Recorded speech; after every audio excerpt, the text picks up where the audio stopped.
Deer learner, পরীক্ষা একেবারেই সামনে চলে এসছে।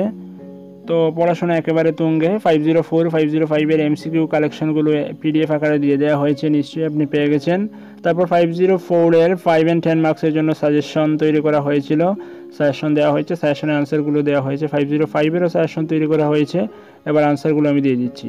তো সাজেশনগুলো যদি আপনি ডাউনলোড না করে থাকেন তাহলে অবশ্যই ডাউনলোড করে নেবেন। SMDN টিউটোরিয়াল ইউটিউব চ্যানেলে ভিডিওর লিঙ্কে ক্লিক করলেই ডাউনলোড লিঙ্ক পেয়ে যাবেন, ওইখান থেকে ডাউনলোড করবেন। তাছাড়া হোয়াটসঅ্যাপ গ্রুপে প্রবেশ করতে পারেন, ভিডিওর নিচে আমি লিঙ্ক দিয়ে দেবো, ওইখানে এন্টার করে আপনি হোয়াটসঅ্যাপ গ্রুপ জয়েন করতে পারেন, গ্রুপের মধ্যে ইনফরমেশন পেয়ে যাবেন, সেখান থেকে ডাউনলোড করতে পারেন। তাছাড়া ফেসবুকেও আপনি লগ ইন করে ফেসবুক থেকেও অনেক আপডেট পেতে পারেন। তো আজ আর কথা বলছি না, দিয়ে দিচ্ছি 505-এর 5 and 10 মার্কসের জন্য যেগুলো শিখতে হবে সাজেশন, সেই সাজেশনের আনসারগুলো। অনেকেই বলছিলেন যে সাজেশন দিয়ে দিয়েছেন স্যার, সেগুলোর আনসারগুলো একসাথে দিলে আমাদের সুবিধা হয়, আমরা পারচেস করে নিয়ে নেব। তো যাই হোক, তো আমি তার আগে আমি বলছি, আপনি যদি রেগুলার আমার চ্যানেলে ভিডিওগুলো দেখেন, সেই ভিডিওগুলোর মধ্যে কিন্তু কোথা থেকে শিখতে হবে সেই সমস্ত প্রশ্নের উত্তরগুলো একসাথে দিয়ে দেওয়া হয়েছে। তারপরেও যারা একেবারে শেষ পর্যায়ে চলে এসেছেন, আগে বিভিন্ন কারণে, যেহেতু আপনি বিদ্যালয়ে আছেন, বিভিন্ন কাজের সঙ্গে যুক্ত, পড়াশোনার সময় পাচ্ছেন না, তো লাস্ট মিনিট সাজেশন হিসেবে যেটা দিলাম তার আনসারগুলো দিয়ে দিচ্ছি। পরীক্ষার আগে এক পলক ওইগুলো দেখে যাবেন, তাহলে কিন্তু আপনার পরীক্ষাটা ভালো হবে। তো দেখে নিচ্ছি ইউনিট ওয়াইজ যেগুলো শিখতে হবে সেগুলো।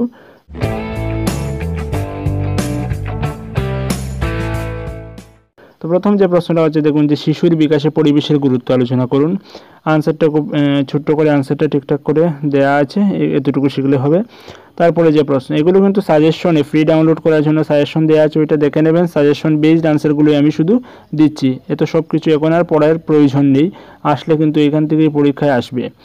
তো তারপর প্রশ্ন যেটা হচ্ছে, পরিবেশের মধ্যে জীবনের জন্য শিখন সংগঠিত হয়, বুঝিয়ে বলো তো কীভাবে পরিবেশের সাথে শিশুর শিখন সম্পর্কিত। তো সেটার আনসারগুলো দেওয়া আছে এখানে। তারপর হচ্ছে NCF 2005 অনুযায়ী পরিবেশ ও শিশুদের শিখন বিষয়ে যে সমস্ত বিষয়গুলি উল্লেখ করেছে সেগুলি বর্ণনা করো।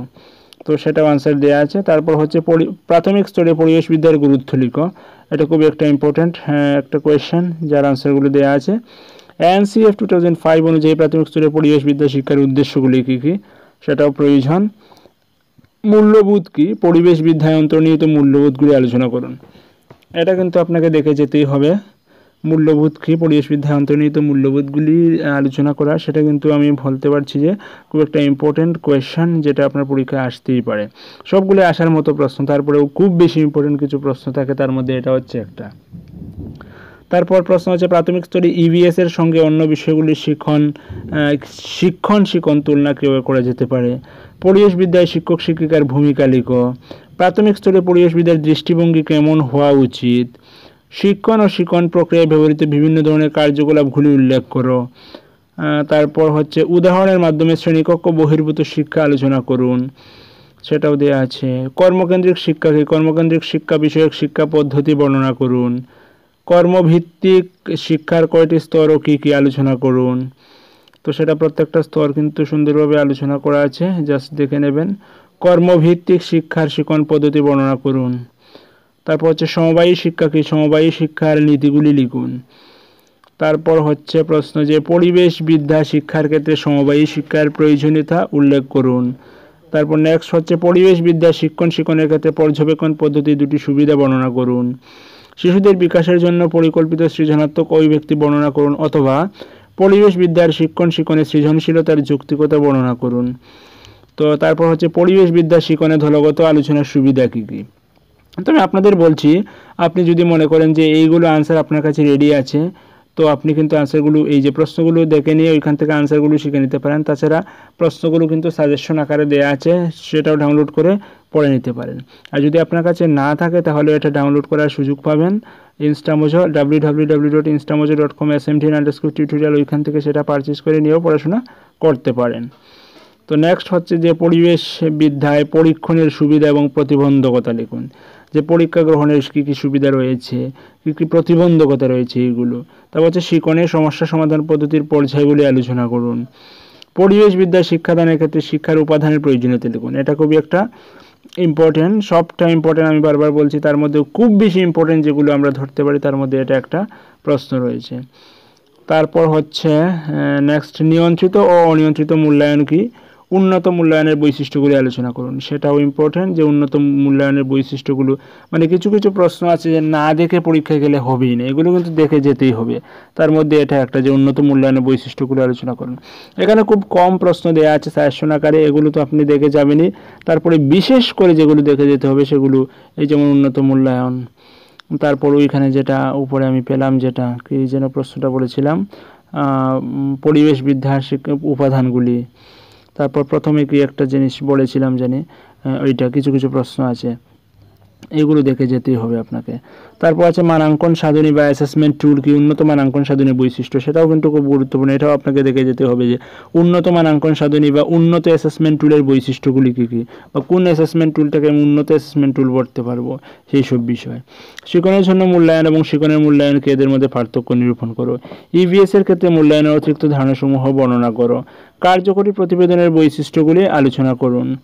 তারপর হচ্ছে নেক্সট, পোর্টফোলিও কি, শিক্ষণ অগ্রগতি নির্ণয়ে পোর্টফোলিওর গুরুত্ব লিখুন। সেটাও খুব একটা ইম্পর্ট্যান্ট কোয়েশ্চেন, তো সেটাও সুন্দরভাবে দেওয়া আছে। পোর্টফোলিও কি, শিক্ষণ অগ্রগতি নির্ণয়ে পোর্টফোলিও এর গুরুত্ব।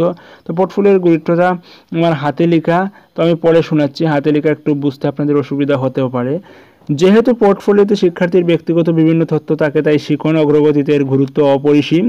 শিক্ষার্থীর মূর্ত কাজগুলি বিবেচনা করে মূল্যায়ন ও অভিজ্ঞতার সাফল্যাঙ্ক নির্ণয় করা সম্ভব। এতে শিক্ষার্থীর ভিন্নধর্মী দক্ষতার পরিচয় পাওয়া যায় এবং বিভিন্ন দক্ষতার প্রতিফলন হলো এই পোর্টফোলিও। পরিবেশবিদ্যার বিষয়ে শিশুর সামগ্রিক দৃষ্টিভঙ্গি এতে প্রতিফলিত হয়। প্রয়োজনে শিক্ষার্থীর অভিভাবকদের শিক্ষার্থীর অতীত বর্তমান অভিজ্ঞতার ফলাফল নিয়ে আলোচনা করা যায় পোর্টফোলিওর মাধ্যমে। তো এতগুলো দিলাম আমি যে 5 মার্কসের জন্য, এগুলো দেখে আপনি পরীক্ষায় যাবেন তাহলেই হয়ে যাবে। তারপর 10 মার্কসের জন্য কিছু কোয়েশন, যে আপনি জানেন যে পরীক্ষায় 10 মার্কসের দুটো কোয়েশন আসে।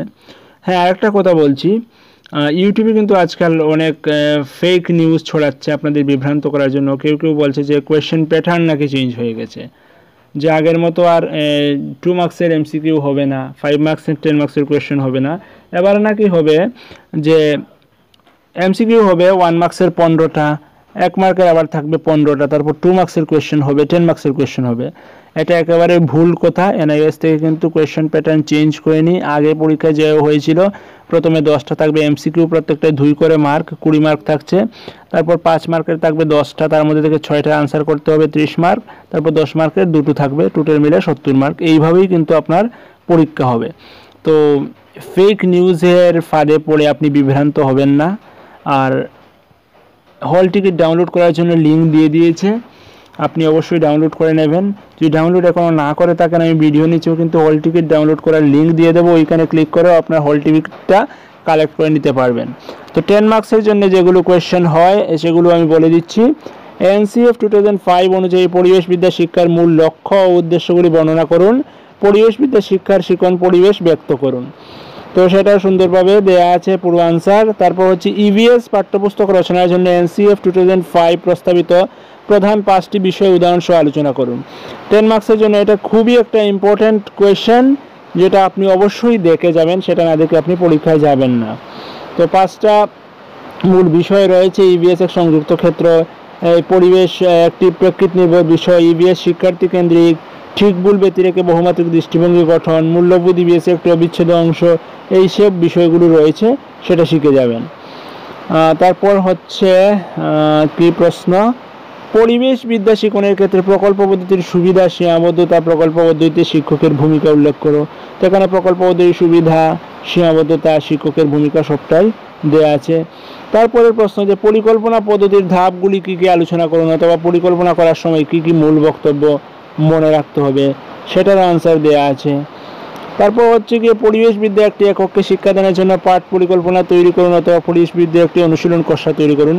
সেটাও খুবই একটা ইম্পর্টেন্ট প্রশ্ন, সেটাও আপনি দেখে যাবেন। তো সেটা কি, সেটা হচ্ছে যে লেসন প্ল্যান তৈরি করা। যেহেতু আপনি ওয়ার্কশপ বেসড অ্যাক্টিভিটিতে লেসন প্ল্যান তৈরি করেছেন, তো সেটা করতে আপনার খুব বেশি অসুবিধা হবে না, জাস্ট একটু দেখে নিলেই হয়ে যাবে।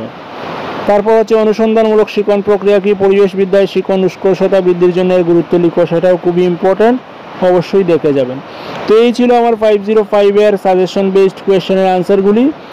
তো আজ এখানেই শেষ করছি। পরবর্তীতে অন্য কোনো বিষয় নিয়ে কঠিন কোনো টপিক, অঙ্ক কিছু রয়েছে, কঠিন টপিক রয়েছে যেটাকে আমাকে পুনরায় আলোচনা করতে হবে, সেটা নিয়ে আমি আলোচনা করব। আর পড়তে থাকুন। স্টাডি মেটেরিয়াল যদি কালেক্ট না করে থাকুন ইনস্টামোজো থেকে কালেক্ট করে নিন। Keep studying and stay tuned with SMDN tutorial. Thank you.